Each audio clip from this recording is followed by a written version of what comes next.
Oke, sekali lagi selamat siang dan selamat bertemu dengan saya dalam mata pelajaran ini.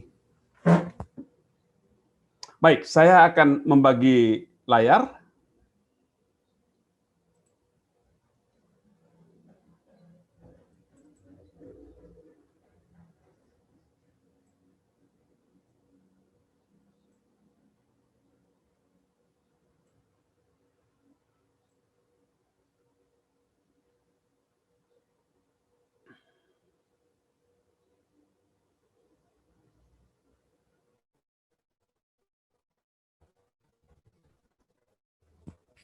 Layar saya sudah kelihatan ya? Sudah, Pak. Sudah. Oke, baik. Sudah, Pak. Baik, makasih. Jadi bahan kuliah kita siang hari ini terus terang saja harus saya katakan menarik, tapi lebih ribet daripada yang biasanya. Mengapa saya katakan menarik? Menarik karena itu langsung bisa kita terapkan. Banyak preskripsi di dalamnya, banyak resep-resep, banyak langkah-langkah yang bisa kita lakukan untuk mengambil keputusan di dalam sebuah kelompok. Judulnya adalah pengambilan keputusan. Kelompok apapun Anda berada, pasti ada pengambilan keputusan. Jangan-jangan pengambilan keputusan adalah kegiatan yang luar biasa pentingnya di dalam kelompok. Kalau Anda dalam keluarga, ada pengambilan keputusan. Lebaran ini kita kemana? Kita mudik atau tidak? Nanti sore buka pakai apa? Sahur makannya apa? Kita mau ngapain nanti malam? Itu adalah keputusan-keputusan yang sering sekali harus diambil. Ada yang pengambilannya dalam kelompok dan konsekuensinya ditanggung bersama oleh kelompok. Sering sekali pengambilan keputusan menjadi lebih rumit ketika kita punya sumber daya yang terbatas. Misalnya, nanti sore mau buka pakai apa? Maunya kita ada cola, ada es, ada ini, segala macam ada. Tapi sumber daya terbatas. Uangnya terbatas atau perutnya terbatas. Sehingga harus dipilih. Nggak bisa semuanya. Pada saat-saat seperti itulah kita mengambil keputusan dan pengambilan keputusannya menjadi lebih rumit. Lebih complicated. Itu yang mau kita lihat siang hari ini, pengambilan keputusan dalam kelompok. Dan ada 5 sub pokok bahasannya. Pertama kita bahwa kelompok itu banyak sekali mengambil keputusan. Mengambil keputusan untuk penggunaan anggaran, menjawab masalah. Itu antara lain yang harus diambil keputusan. Nanti bagian kedua, kita akan mempelajari elemen. Elemen dalam arti di sini ada urut-urutan. Ada urut-urutan yang harus dilakukan dalam pengambilan keputusan. Ketika Anda membuat pengambilan keputusan, tidak breng gitu saja langsung jadi keputusannya. Tapi ada prosedurnya. Itu mau kita lihat, apa prosedur pengambilan keputusannya. Dan kemudian pada bagian ketiga, saya akan menunjukkan ada 7 metode dalam pengambilan keputusan. Ada 7 dari mulai metode hitung kancing baju gitu. A atau B atau kan kadang-kadang Anda juga melakukan keputusan yang seperti itu kan udah acak saja gitu. Lalu kemudian memformulasi pertanyaan. Kalau kita pada bagian 1, 2 dan 3 sudah intinya ada di situ, di bagian 2 dan 3 lah intinya. Pada bagian yang keempat, pokok bahasan yang keempat, saya akan bercerita tentang bagaimana kita memformulasi pertanyaan sebelum kita mengambil keputusan. Sering sekali memformulasi pertanyaan untuk diskusi adalah jalan keluar atau bukan jalan keluar, adalah tahap yang sangat penting ketika kita mengambil keputusan. Pertanyaannya benar, maka keputusannya benar. Masalahnya benar, maka keputusannya akan benar. Gitu. Jadi ini berkaitan dengan memformulasi pertanyaan. Yang kelima, kita akan berbicara beberapa hal dalam pendekatan pemecahan masalah itu. Baik, kita akan mulai. Oke ya, kalau ada yang mau bertanya di tengah jalan bisa jangan jangan di chat room karena saya tidak bisa melihat chat room. Kalau mau bertanya langsung saja open mic dan katakan saya ingin berkomentar. Bertanya boleh, berkomentar boleh, mengeluh boleh, yang nggak boleh minta makanan. Karena susah ngantarnya ke tempat Anda. Oke, itu ya. Kita akan mulai dengan bagian yang pertama. Seperti yang saya katakan tadi, sering sekali sebuah kelompok harus keputusan dan pengambilan keputusan itu menjadi rumit, sering mengakibatkan ketidakpastian. Ada kelompok yang karena rumit, ya udah, nggak usah mengambil keputusan, diam saja. Tapi diam saja akan mengakibatkan masalah juga. Diam saja tidak mengambil keputusan adalah keputusan juga. Dan itu banyak resikonya juga. Jadi, dan satu hal yang paling penting adalah mendefinisikan masalah. Apa sih masalahnya? Kadang-kadang ada sesuatu masalah buat saya, tapi bukan masalah buat orang lain. Teman sekelompok saya. Ini rumit itu kadang-kadang. Saya pernah dimarahin oleh teman sekelompok saya karena seperti itu. Kita sedang merencanakan sebuah program dan karena ini programnya program saintifik, maka saya bilang, mari kita berpikir tentang bagaimana kerangka teorinya, kerangka pemikirannya, metodenya, dan segala macam. Lalu kata kawan, enggak, kita bicarakan keuangannya dulu. Keuangan persoalan gampang lah itu, saya bilang. Langsung disemprot saya. Karena kita belum mendefinisikan masalahnya dengan benar. Jadi, ketika kita mengambil keputusan dalam kelompok, yang satu step yang paling penting adalah mendefinisikan apa itu masalah. Dan kita pastikan bahwa masalah itu benar-benar masalah, dan masalah itu menjadi masalah buat semua anggota kelompok. Bukan hanya buat seseorang, bukan hanya buat 2 orang. Nah, di sini dia. Anda bisa melihat bahwa sering sekali kita bertengkar karena buat seseorang itu masalah, buat orang lain itu tidak masalah. Karena itu saya katakan tadi, pemecahan masalah itu sering menimbulkan ketidakpastian. Malah bukan hanya ketidakpastian, malah kadang-kadang membuat kelompoknya menjadi tidak solid. Dan ketika kita mengambil keputusan untuk pemecahan masalah, kita tahu bahwa setiap individu mempunyai cara sendiri untuk memecahkan masalah itu. Saya punya cara saya dan baju saja putuskan. Ada orang harus semedi 3 hari 3 malam baru mengambil keputusan. Ada orang yang mengambil keputusan itu harus konsultasi ke sana, harus konsultasi ke sini, harus segala macam. Macam-macam cara orang untuk mengambil keputusan. Dan ketika cara pengambilan keputusannya tidak sama, itu juga menjadi persoalan sendiri. Menjadi persoalan sendiri dia. Karena cara pengambilan keputusan saya, cara berbeda dengan cara pengambilan keputusan orang lain. Karena itu, sekarang kita mau belajar bagaimana cara pengambilan keputusan yang sering dipakai orang.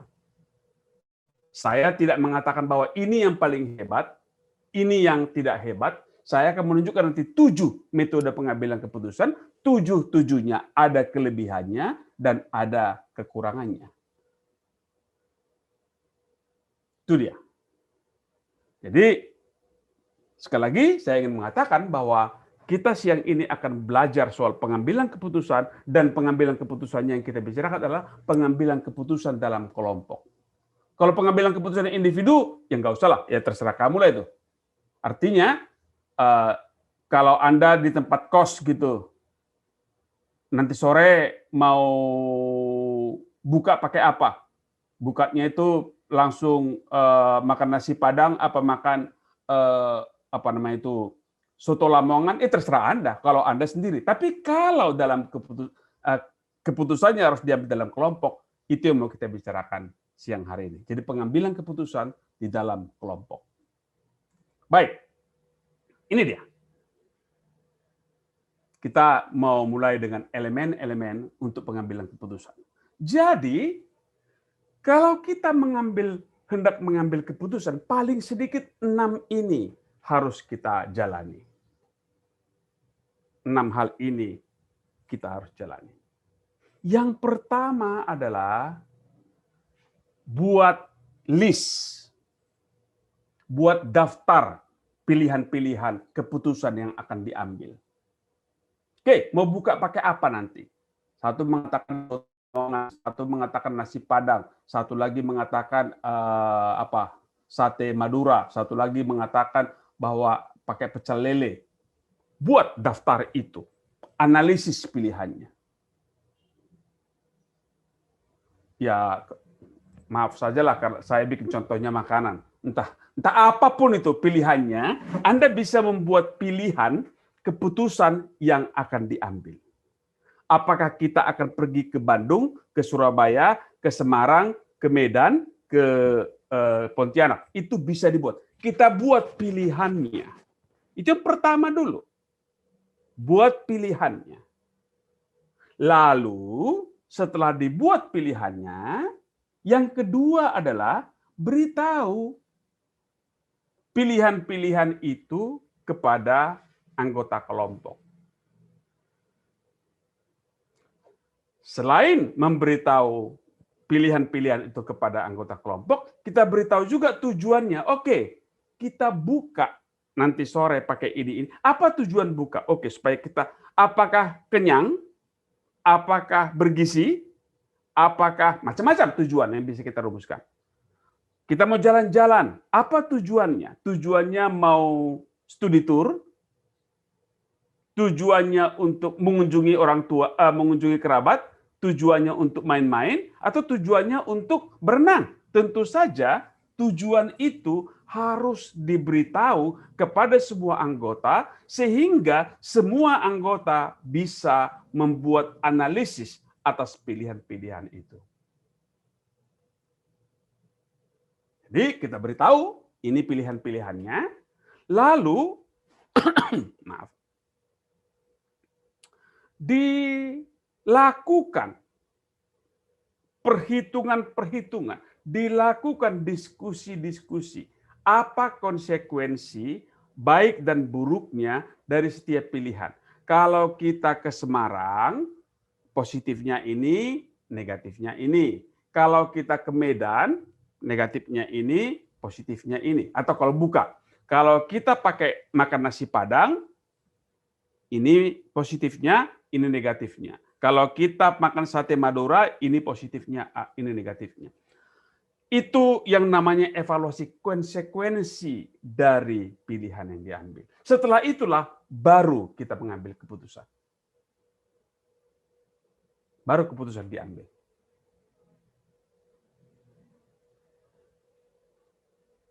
Jadi nggak ujuk-ujuk. Nggak tiba-tiba, udah kita ke Medan. Atau udah kita nanti malam makan hamburger saja gitu. Harus jelas dari mulai apa pilihannya, bagaimana itu diinformasikan kepada seluruh anggota keluarga, diukur apa positif negatifnya, baru setelah itu diambil keputusan. Negara juga seperti itu. Saya baru saja membaca untuk penanggulangan COVID-19, negara ini mengalokasikan 103 triliun. 103 triliun itu sudah bisa membangun sekian ribu sekolah, sekian ribu jembatan, sekian ribu kilometer jalan, sekian ribu beasiswa. Itu bisa dibiayai semua itu. Tentu saja kabinet rapat untuk memutuskan mana yang mau kita buat. Mengatasi COVID, membangun jalan, ada pilihan-pilihan yang dibuat. Dibuatlah pilihan-pilihan, kepada seluruh anggota kabinet, diberitahukan pilihan-pilihan itu, lalu apa tujuannya? Kan kemarin seru itu. Tujuannya ngapain kita? Jangan sampai satu mengorbankan yang lain, kan gitu. Kemarin ceritanya itu, ada orang bercerita, mana pilihannya? Rakyat sehat, apa pembangunan ekonomi? Itu kemarin dibuat dikotominya. Kalau rakyat sehat, memang konsekuensinya ada perlambatan ekonomi. Kalau ekonomi kencang, artinya semua anggaran dimainkan di pembangunan ekonomi, rakyat banyak mati, banyak yang sakit. Itu konsekuensi-konsekuensi dari pilihan-pilihan itu. Setelah menganalisis data itulah dibuatlah keputusan. Ini yang mau kita lakukan. 106 triliun dialokasikan untuk COVID. Ini untuk pembangunan ekonomi. Mensubsidi apa namanya itu? UKM sekian, mensubsidi petani sekian, mensubsidi orang miskin sekian. Ada pengambilan keputusan yang dibuat berdasarkan analisis data yang sudah dilakukan. Itu elemen-elemen untuk pengambilan keputusan itu. Oke, ada komentar? Silakan kalau ada komentar. Sebelum saya teruskan dengan tekniknya, dengan metodenya.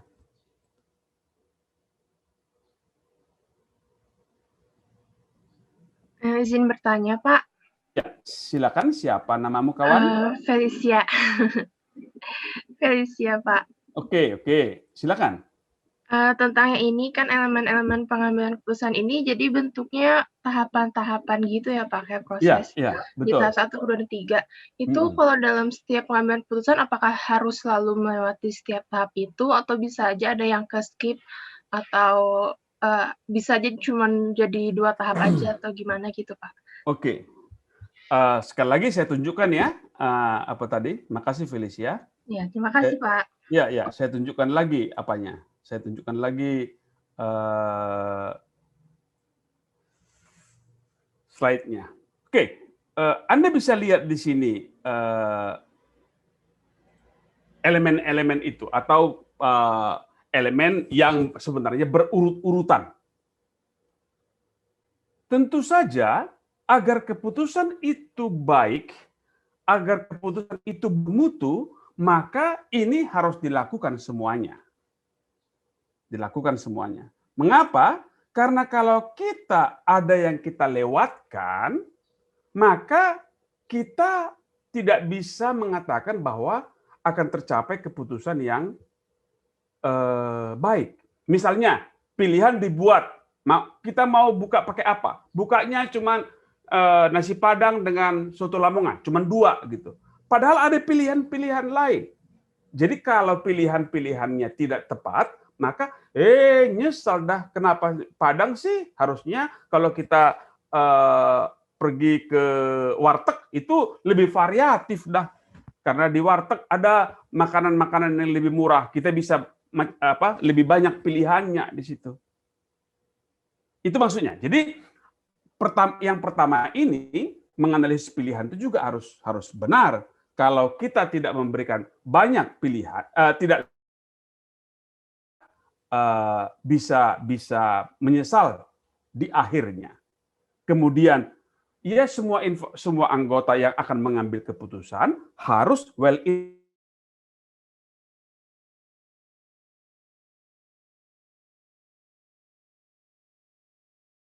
lalu kita lihat konsekuensi. Tahap kelima itu sangat penting itu. Supaya keputusannya itu bagus. Lalu kemudian ini pastilah tahap ke-6 ini harus pastilah dilakukan, menganalisis membuat keputusan.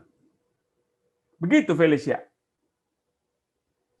Ya, baik Pak. Jadi memang harus lebih Betul. baik dilewati semua ya Pak. Ya, agar keputusannya baik. Oke, terima kasih Pak. Baik, ada komentar lain? Komentar juga boleh.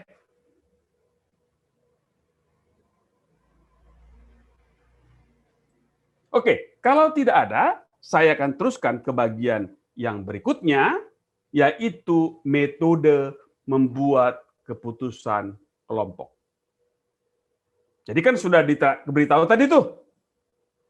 Kalau kita balik di sini, sudah dibuat analisis, dibuat semua anggota sudah tahu, tujuannya sudah jelas, pilihan-pilihan sudah ada, sudah kita evaluasi. Sekarang bagaimana mengambil keputusannya? Ada tadi 5 pilihan. Bagaimana kita menentukan bahwa yang kita ambil adalah A atau B atau C dan segala macam? Bagaimana kita mengambil keputusannya? Itu yang mau kita bicarakan pada bagian yang ketiga ini. Secara teoritis ada paling sedikit 7 metode untuk mengambil keputusan itu, untuk membuat keputusan itu. Kadang-kadang ada keputusan yang kita serahkan oleh ahli di dalam kelompok. Jadi kita punya kelompok, misalnya anggotanya itu 24 orang, lalu udahlah, nggak usah capek-capek, kita serahkan sajalah kepada 3 orang. Misalnya ketika, ini kan sering terjadi ya, ketika kongres, pemilihan pengurus. Biasanya yang dipilih hanya ketua sama sekretaris. Lalu setelah itu yang lainnya diserahkan kepada Kok lupa saya. Ada tim dibentuk untuk menyusun kelompok itu, menyusun pengurus secara lengkap. Ada kadang-kadang seperti itu. Cara yang kedua, jadi itu yang pertama tadi itu diberikan kepada sekelompok orang di dalam kelompok. Kadang-kadang ada juga diberikan kepada sekelompok orang di luar kelompok yang kita anggap ahli. Ya udah kita serahkan sajalah kepada pengadilan, biar nanti pengadilan yang memutuskan.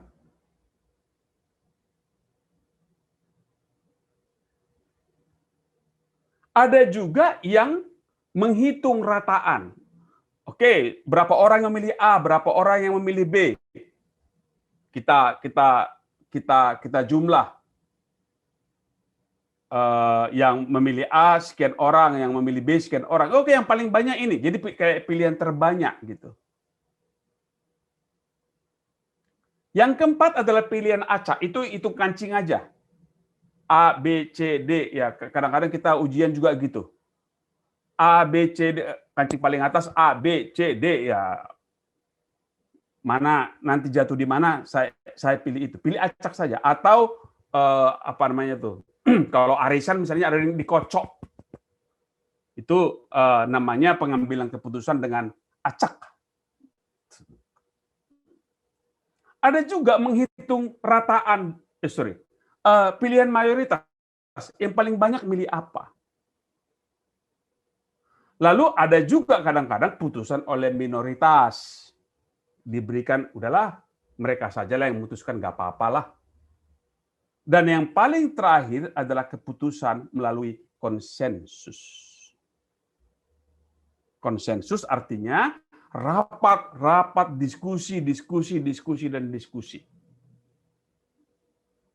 Ini paling rumit, paling membutuhkan keahlian orang yang jago mengendalikan diskusi.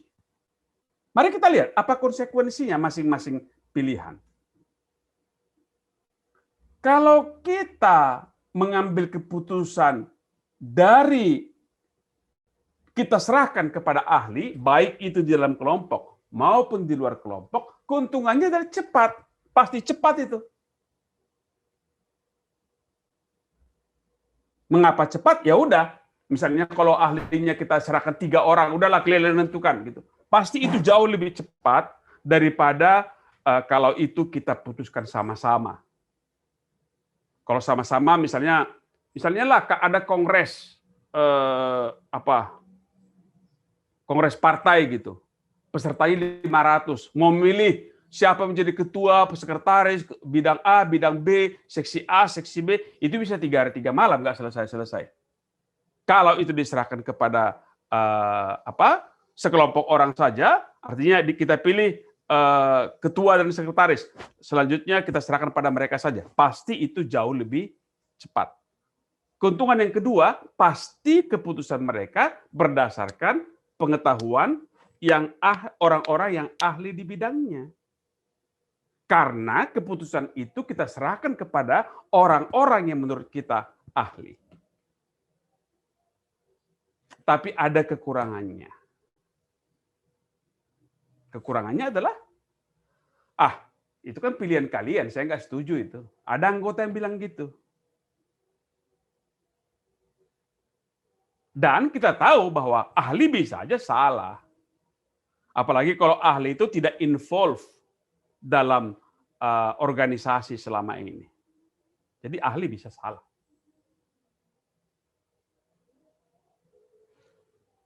Yang ketiga adalah menghitung rata-rata ranking, bukan ranking itu ya, ranking atau rating. Jadi begini, misalnya kita berikan skor bagi setiap orang diberikan kesempatan memberikan skor bagi masing-masing pilihan. Saya memberikan skor ini.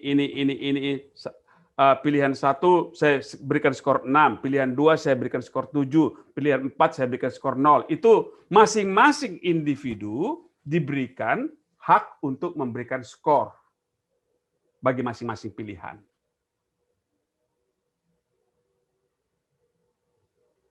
Apa keuntungannya?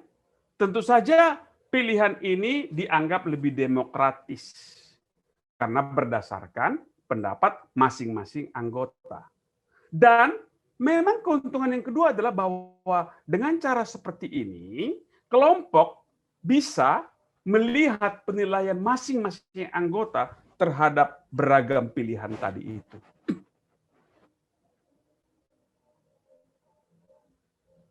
Kerugiannya, keputusan mungkin tidak didukung oleh semua anggota kelompok.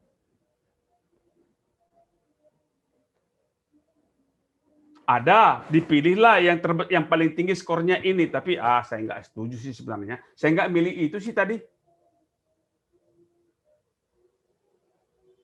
Dan kalau kita hanya memberi skor saja, sering sekali itu membuat kita kehilangan kesempatan untuk mendiskusikan dengan ketat, mendiskusikan dengan baik apa yang keuntungan dan kerugian, konsekuensi dari masing-masing pilihan.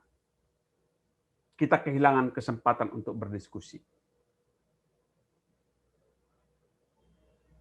Itu dia. Metode yang keempat, ini pilihan acak. Pasti ini paling mudah dan paling cepat.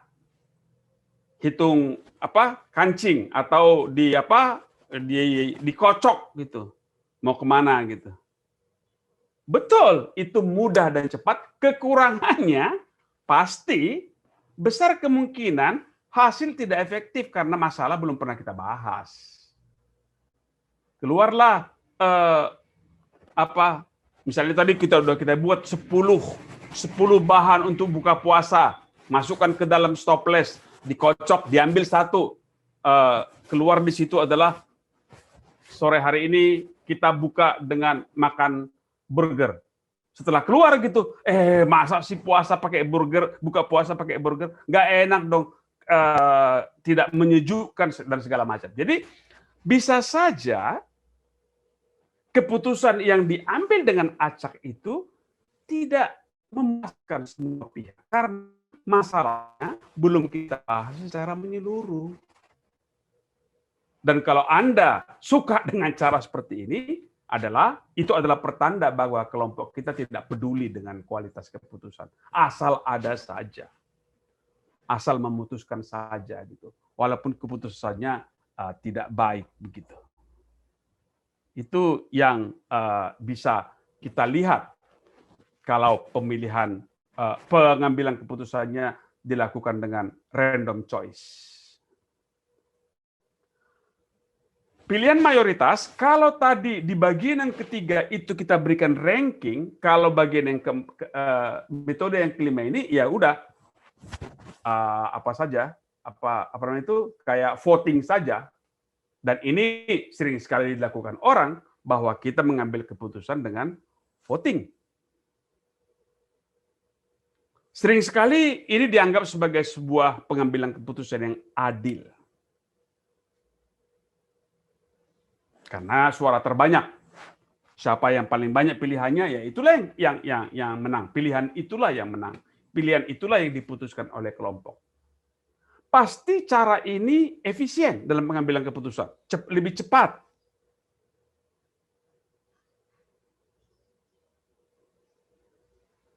Tapi kekurangannya, minoritas merasa ditinggalkan. Karena suaranya tidak terdengar. Suaranya tidak dihiraukan.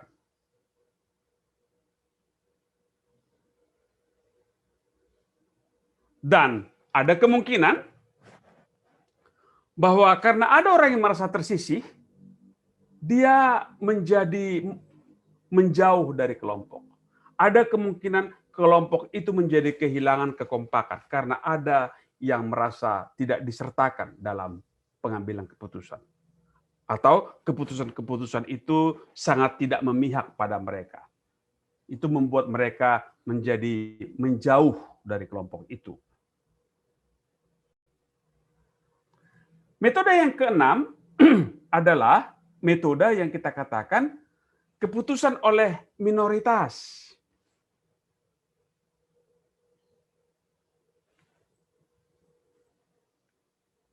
Ya udahlah, kalau mau kemana kita terserah Bapak saja. Mau makan apa kita hari ini, terserah Ibu saja. Kita serahkan kepada orang yang menurut kita paling tahu, paling berkuasa, dan paling menguasai sumber daya. Keputusan oleh minoritas. Jadi keputusannya dibuat oleh orang yang kita anggap paling tahu. Ini sering sekali memang menghindari konflik. Si A maunya nasi Padang, si B soto Lamongan, si C maunya makan macam-macam lah. Ya udahlah, terserah Bapak aja lah, terserah Ibu sajalah, atau terserah supir sajalah, mau kemana kita pergi gitu. Itu menghindari konflik. Menghindari konflik. Orang-orang yang berbeda seleranya itu terhindarkan konflik. Nggak konflik lagi karena kita serahkan keputusannya kepada orang yang kita anggap paling tahu dalam kelompok itu. Namun kerugiannya adalah ya udah keputusannya hanya pada beberapa orang, pada satu orang, pada dua orang, anggota kehilangan haknya untuk mengambil keputusan. Nggak ikut dia mengambil keputusan, karena keputusannya diserahkan kepada orang lain. Dan kadang-kadang keputusan itu sulit dilaksanakan karena mayoritas anggota mungkin tidak mendukung. Kok ke sini ya? Ya kata bos ke sini ya saya ikut ke sinilah. Walaupun saya nggak suka. Gitu. Dilakukan sih dilakukan, tapi dukungan terhadap keputusan itu tidak penuh. Cara yang ketujuh atau metode yang ketujuh adalah pengambilan keputusan dengan konsensus. Ini yang paling susah. Dialog terus, diskusi terus, berkompromi, diskusi panjang lebar. Sering kita lihat itu. Udah selesai? Belum. Mengapa belum selesai? Pengambilan keputusannya susah. Karena si A minta begini, si B minta begini. Mari kita kompromikan. Dikurangilah ini, dikurangi dan ini. Memang dengan cara seperti ini, anggota-anggota itu cenderung puas dengan hasilnya. Lebih memuaskan. hasilnya. Karena aspirasi semua orang diikutkan, didengarkan dalam pengambilan keputusan itu. Dan anggota-anggota di situ banyak berpartisipasi. Karena banyak berpartisipasi, biasanya lebih puas dia terhadap keputusan itu. Dia merasa menjadi bagian dari pengambilan keputusan ini. Kerugiannya ya lama pengambilan keputusannya.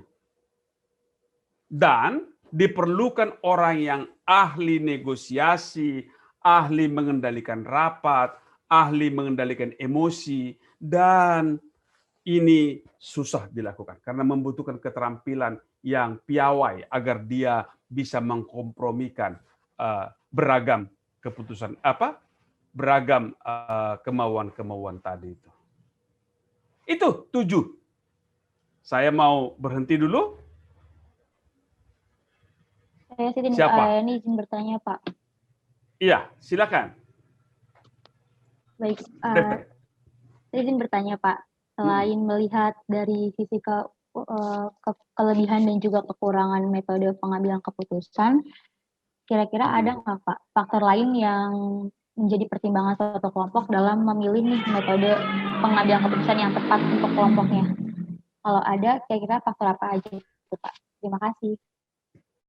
Ya, banyak sekali. Misalnya kalau waktu sudah sangat mepet. Sudah sangat mepet, keputusan belum ada. Mau ngapain kita?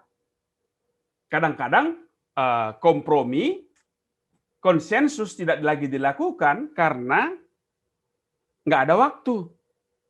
Udah, serahkan saja pada Bapak. Atau udahlah kita undi sajalah. Itu karena persoalan waktu, misalnya. Atau kadang-kadang orang tidak mau berkonsensus, orang tidak mau diskusi panjang, karena pemimpin kelompoknya diktator gitu. Pernah nggak mengalami seperti itu? Diskusi jalan gitu. Tapi setelah kita lakukan keputusannya seperti ini, bosnya nggak suka. Akhirnya apa kata bosnya juga dilaksanakan. Berikutnya, udahlah nggak usah diskusi lah. Biar aja lah keputusan dia saja gitu. Toh nggak ada gunanya kita berdiskusi. Jadi ada variabel-variabel lain yang menentukan bagaimana kita cara mengambil keputusan. Gimana Siti Nurani? Baik, sudah menjawab, Pak. Terima kasih banyak, ya. Pak. Pokoknya banyak variabel lain yang membuat waktu yang mendesak karena sudah begitu hebatnya. Seperti saya katakan tadi, dan dalam banyak hal, sering sekali pemilihan pengurus misalnya, itu tidak pernah dikonsensuskan. Biasanya diberikan kepada 1-2 orang. Apa namanya itu? Ingat, baru ingat. Formatur. Kan sering sekali seperti itu ya, ada formatur dibikin. Formatur inilah yang menentukan si A di sini, si B jadi ini, si ini jadi seksi ini, si A jadi bendahara dan segala macam. Tim formatur itu. Mengapa? Karena waktunya tidak cukup. Kalau mau terus-terusan itu dilakukan waktu sidangnya bisa berlama-lama gitu. Gitu. Silakan, ada lagi?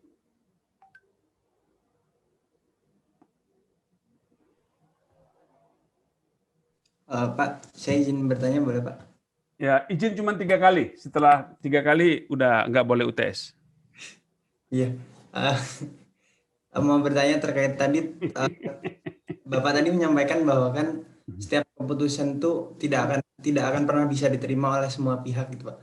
Tapi bagaimana sih Pak caranya biar keputusan itu setidaknya bisa kita tahu bahwa itu bisa berdampak bagi orang lain gitu, Pak, dan bisa membuat semua pihak senang gitu. Pertanyaanmu sangat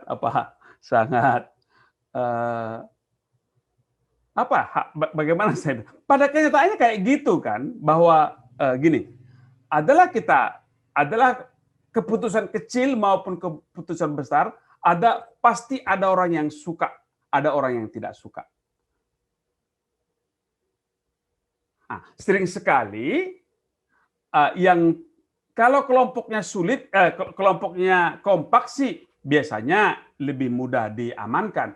Tapi ketika kelompoknya tidak solid, keputusan yang diambil dengan cara apapun pasti tidak menyenangkan. Bisa menjadi semakin semakin tidak solid kelompoknya. Baik, kalau Anda tanyakan dari segi komunikasi apa yang harus kita lakukan, maka yang kita harus lakukan adalah sebenarnya main di apa yang saya katakan sebagai bermain dengan persepsi. Bagaimana saya meyakinkan orang yang kontra terhadap keputusan bahwa keputusan itu adalah sesuatu yang mengkompromikan, yang menyertakan juga keinginan dia.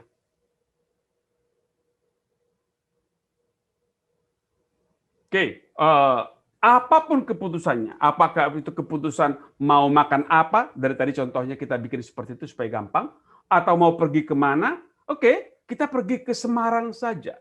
Semarang sih memang panas ya dibandingkan dengan kita pergi ke Batu misalnya. Tapi di Semarang itu ada seperti ini loh. Jadi kita main di persepsi. Enggak, aku pengennya wisata yang ada apelnya gitu. Oh enggak apa-apa, di Semarang juga saya ada tahu tempat yang jual apel bagus dari Malang. Kan gitu kira-kira ya. Bagaimana bermain di persepsi itu, bahwa tujuan dia juga terpenuhi ketika kita mengambil jalan yang tidak sesuai dengan dia. Kan tadi ya kelompok, setiap kelompok pasti mempunyai tujuan, dan selama tujuan itu terpenuhi, biasanya orang lebih betah dengan kelompoknya. Gitu. Mudah dikatakan, Brian, mudah dikatakan, tapi itu susah untuk dilaksanakan. Dan kita sebagai pemimpin kelompok bertugas untuk itu, bertugas untuk bermain dengan persepsi sehingga kita tetap menjaga tujuan kelompok. Tujuan kelompok menjadi pokok pikiran dalam kita mengambil keputusan. Jangan sampai kita mengambil keputusan dan keputusan kita itu membuyarkan kita dari mencapai tujuan kelompok. Itu dia. Baik, Pak. Bapak boleh meneruskan sedikit? Silakan. Kalau semisal kita berusaha untuk membangun persepsi gitu, apakah bisa memungkinkan gitu, Pak, untuk mengarah menjadi lebih otoriter gitu, Pak, misalnya? Karena kan itu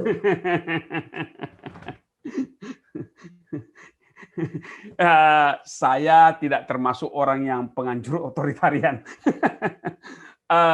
Justru saya bilang kita bermain di persepsi.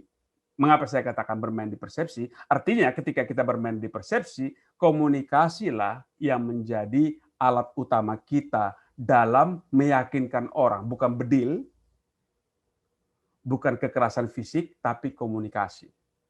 Justru karena itu kita mempelajari itu di komunikasi kelompok ini. Sekali lagi, yang menjadi pokok persoalan adalah yakinkan bahwa keputusan yang diambil oleh kelompok itu mempercepat kelompok untuk mencapai tujuannya. Itu dia.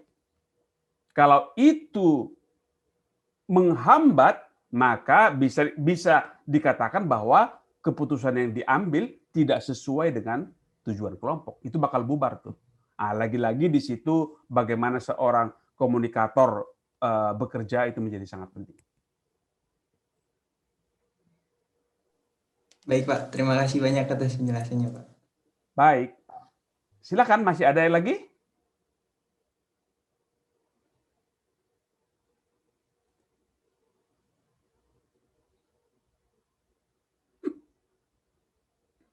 Tidak ada? Baik, kalau tidak ada saya teruskan pada bagian yang berikutnya. Kita akan masuk pada bagian yang bab berikutnya.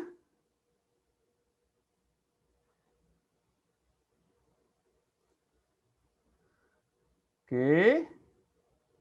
Yaitu yang kita sebut sebagai mengasihkan pertanyaan untuk diskusi. Sorry. Nah, ya, mengapa ini penting? Memformulasikan pertanyaan menjadi penting dalam sebuah pengambilan keputusan karena sering sekali dalam banyak kasus justru orang tidak tahu apa yang didiskusikan. Jadi masalahnya apa sih? Kan gitu.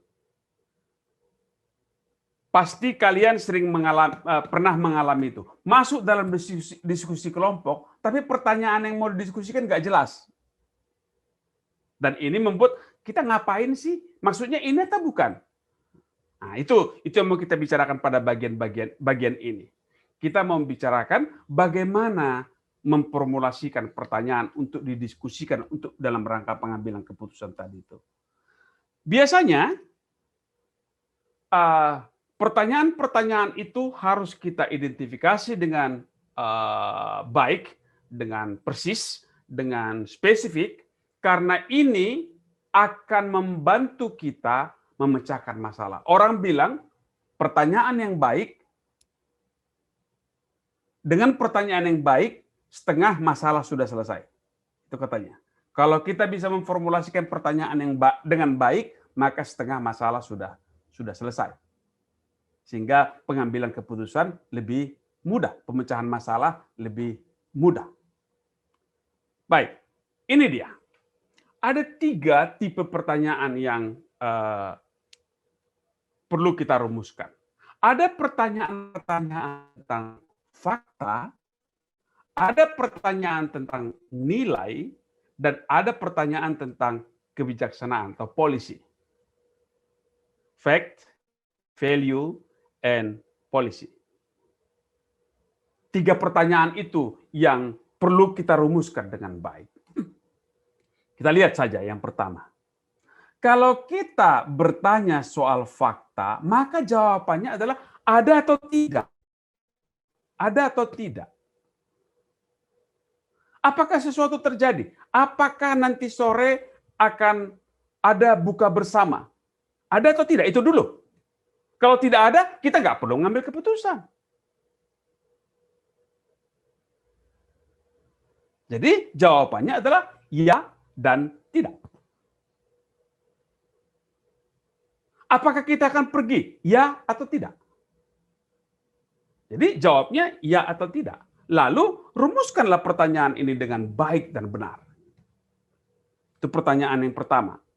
Tipe pertanyaan yang pertama tentang kita bertanya tentang fakta.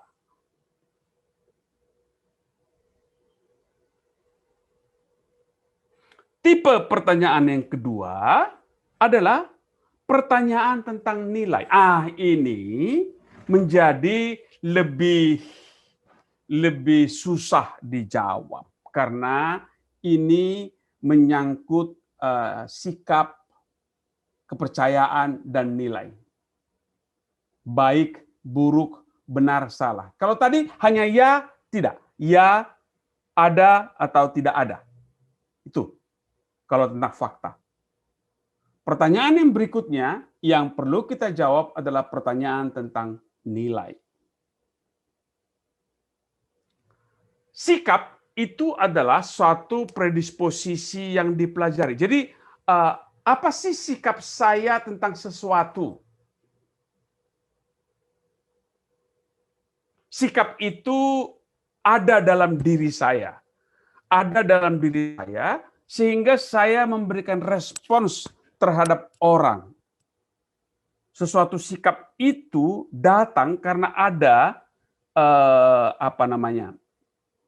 sesuatu yang sudah mendarah daging, yang sudah mendalam. Suka nggak dengan, kalau tadi contoh kita soal makanan, suka nggak? Gimana kamu tentang nasi Padang? Suka, netral, atau tidak suka? Karena nasi Padang ada yang suka, ada yang ya gitu, ada yang tidak suka. Durian, ada yang suka, ada yang netral-netral saja, ada yang tidak suka sama sekali. Jadi itu adalah pertanyaan tentang nilai. Nilai itu kita berikan kepada orang kepada objek atau kepada ide. Ini menjadi seru ketika kita pada orang misalnya. Ketika kita bicara misalnya sekarang ada, mudah-mudahan sekarang udah nggak ada lagi lah ya. Kita berbicara soal cebong dan kampret gitu. Itu orang bicara soal suka, netral atau tidak suka. Walaupun benar dikatakan cebong, kampret nggak suka. Walaupun benar dikatakan oleh kampret, cebong nggak suka. Walaupun salah dikatakan oleh kampret, golongan kampret tetap mengatakan itu sebagai sesuatu yang bagus. Itu dia, soal sikap tuh.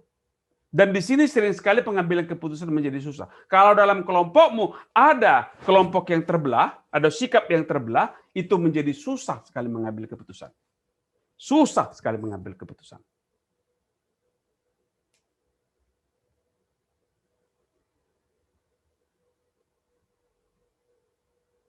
Pertanyaan yang kedua adalah tentang kepercayaan. Hampir sama dengan sikap tadi itu. Tapi kalau sikap kepercayaan itu lebih benar dan salah. Kalau tadi suka dan tidak suka, kalau kepercayaan itu benar dan salah. Tentu saja banyak sumber kepercayaan kita. Bisa kepercayaan dari agama, bisa kepercayaan dari sains. Sorry.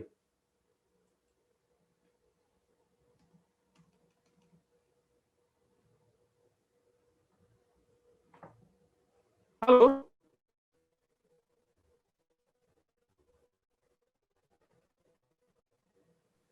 Iya, Pak. Anda masih bisa melihat saya? Bisa, Pak. Bisa, Pak. Masih bisa, Pak. Oh, berarti laptop saya yang salah nih. Saya tidak bisa melihat apa-apa. Saya tidak bisa melihat apa-apa sekarang. Laptop saya... Jalan, Pak, tapi. Ya?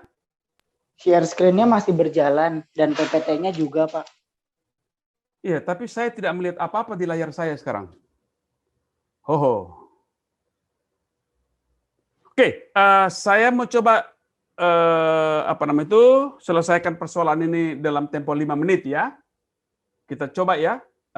Saya keluar dulu, saya akan matikan laptop saya. Saya nggak bisa lihat apa-apa. Layar laptop saya sekarang hitam, tidak ada apa-apa. Baik, Pak. Baik, Pak. Oke. Baik, Pak. Baik, Pak. Baik, Pak.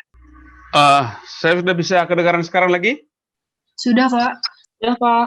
Oke. Iya, Pak. Baik. Ini saya pakai laptop yang lain, laptop yang tadi masih menderita. Saya tidak tahu kenapa. Itu itu laptop yang baru saja saya beli, baru sekali 2-3 kali saya pakai, rupanya ngaco.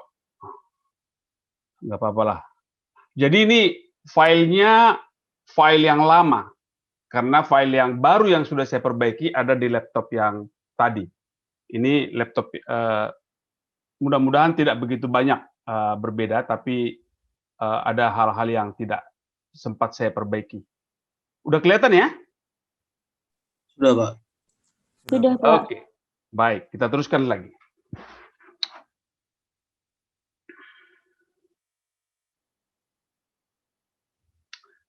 Kalau tadi sudah berbicara bagaimana itu pertanyaan-pertanyaan tentang fakta, kemudian kita teruskan dengan pertanyaan-pertanyaan tentang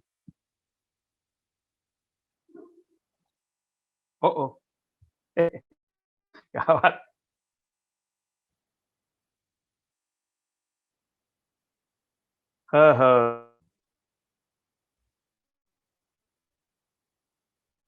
Nggak bisa bergerak dia.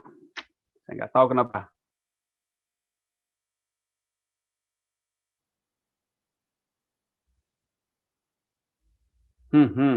Sebentar, saya pakai file yang lebih lama lagi. Mau pakai file yang lebih lama. Maaf.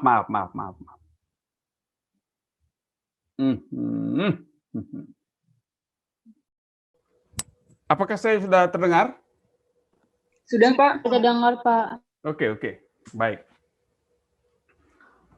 Maaf ini, saya nggak tahu di mana letak kesalahannya. Saya hanya pengguna komputer, saya nggak tahu di mana kesalahannya.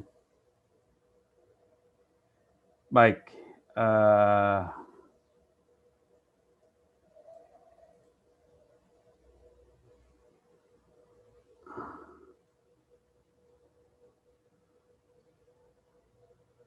Oke, tadi kita sudah sampai kepada bagaimana memformulasikan pertanyaan tentang nilai.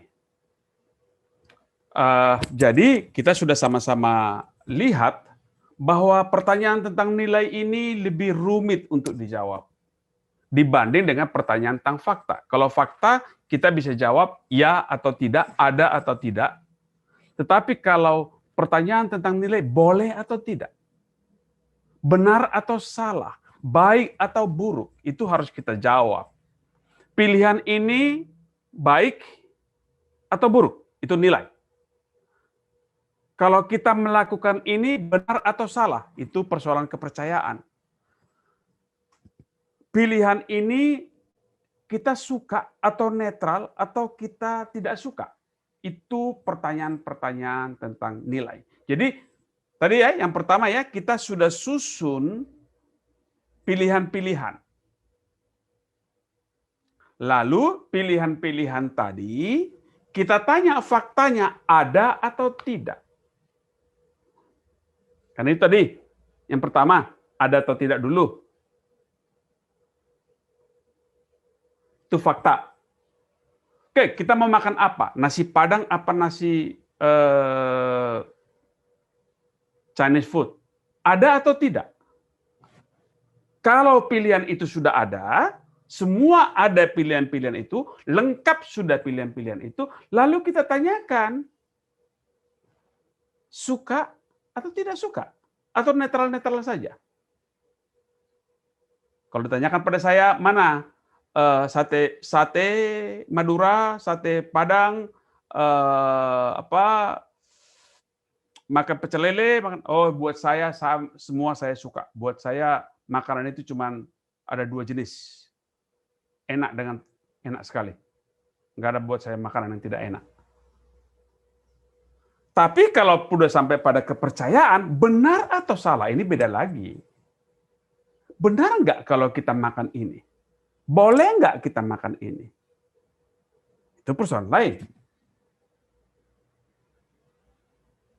Dan yang ketiga adalah soal nilai yang dikonsepsikan tentang baik dan buruk. Kalau tadi, barangkali kalau kepercayaan itu datangnya dari agama, dari tradisi, dari segala macam. Itu kepercayaan. Kalau nilai lain lagi, barangkali itu tidak bisa datang dari ilmu kita. Oh, kalau untuk buka puasa, bagusnya jangan yang terlalu banyak lemaknya. Karena kalau terlalu banyak lemaknya, buruk tuh untuk kesehatanmu. Jadi, pertanyaan yang ketiga ini adalah soal baik dan buruk, bukan dari kepercayaan, tapi dari nilai yang kita anut. Pertanyaan yang ketiga bukan datang dari, kalau pertama tadi tentang fakta, yang kedua adalah tentang nilai, yang ketiga adalah soal kebijaksanaan. Kalau kebijaksanaan, kita bertanya, apakah ada kebijaksanaan yang perlu diubah? Apakah yang kita ambil itu sesuai dengan kebijaksanaan yang lebih besar? Jadi ini bisa melihat konteksnya. Apakah keputusan yang kita ambil itu melanggar atau sesuai dengan kebijaksanaan yang lebih besar? Jadi itu konteksnya. Jadi ini sangat perlu kita putuskan sebelum kita mengambil keputusan. Faktanya apa? Boleh ada atau tidak? Yang kedua adalah tentang nilai, baik atau buruk, boleh atau tidak, suka atau tidak suka. Dan yang ketiga, sesuai dengan kebijaksanaan atau tidak. Itu pertanyaan-pertanyaan yang kita jawab soal kebijakan sebelum kita mengambil keputusan. Atau bukan sebelum kita. Ketika kita mengambil keputusan, pertanyaan-pertanyaan itu harus kita jawab dengan tuntas.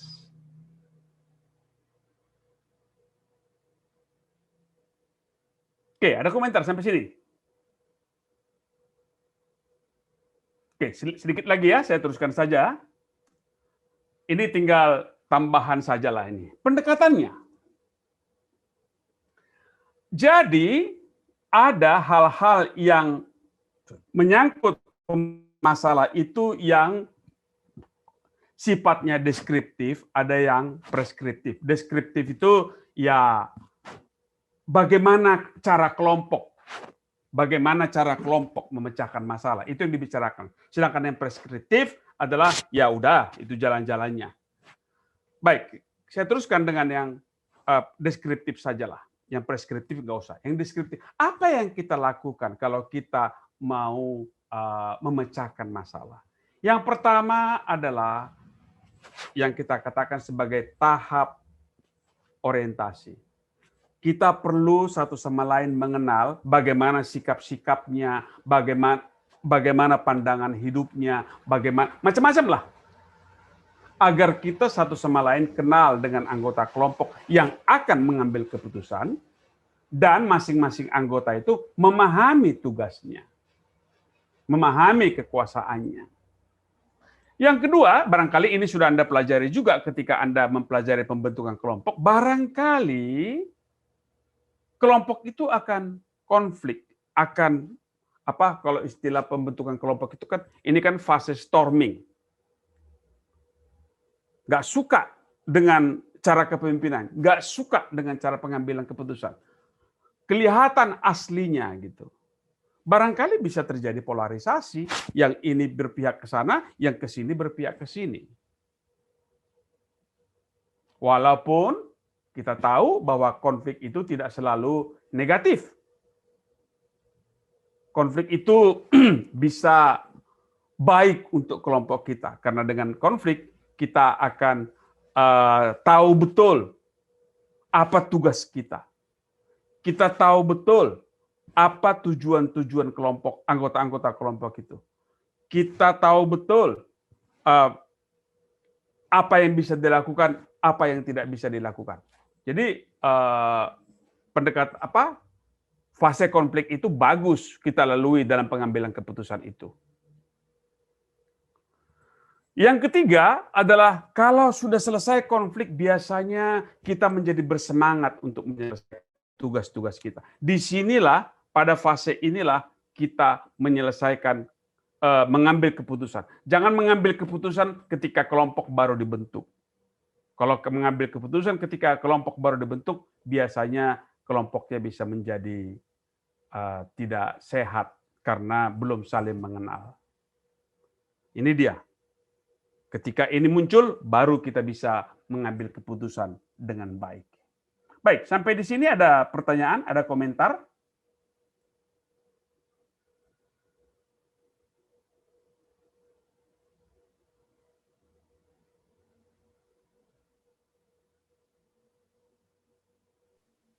Pak, saya izin bertanya. Ya, silakan.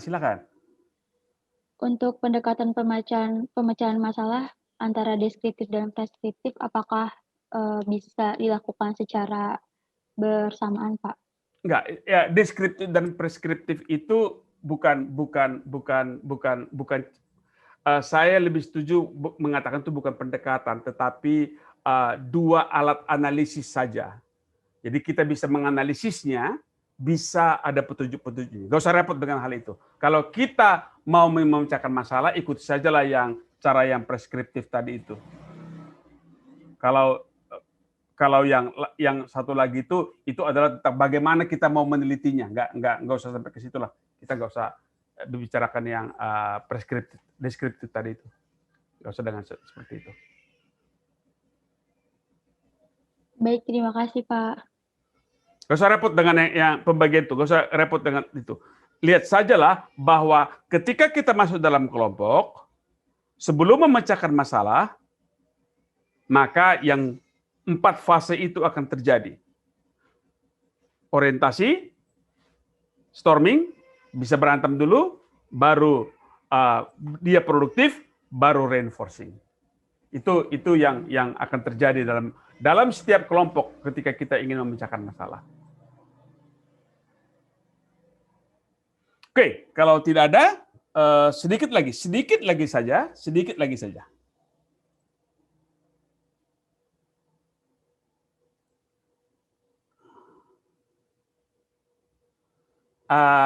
Bagaimana agar kita mempunyai pemecahan masalah yang baik? Lucu nih, katanya ada 5 kunci, sebenarnya hanya 4, karena kunci nomor 4 dan kunci nomor 5 itu sama. 4 kunci sajalah. Yang pertama adalah, mari kita bersama-sama memahami masalahnya dengan benar. Benar nggak masalahnya? Ada nggak masalah? Jangan-jangan kita sedang berbicara tentang yang tidak ada. Fact tadi itu. Apa masalahnya?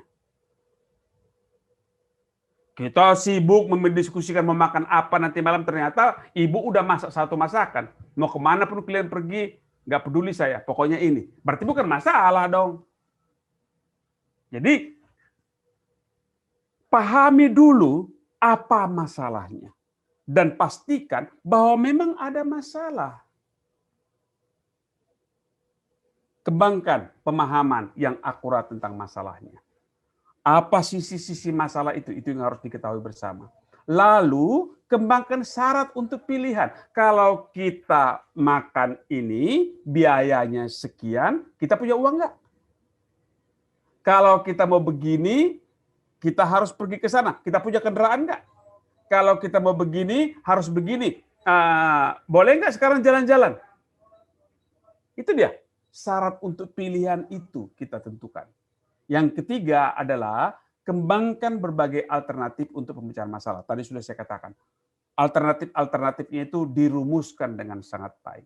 Yang 4 dan 5 ini, itu saya katakan yang sama itu, jangan sekali-kali menghina alternatif yang dilontarkan oleh pasukanmu.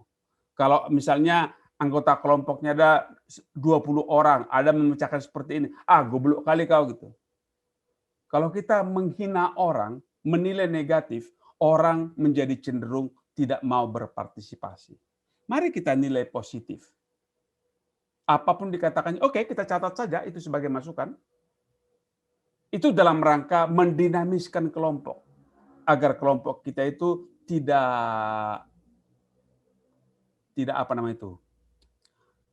pecah atau menjadi tidak kompak karena kita sudah marah-marah duluan gitu.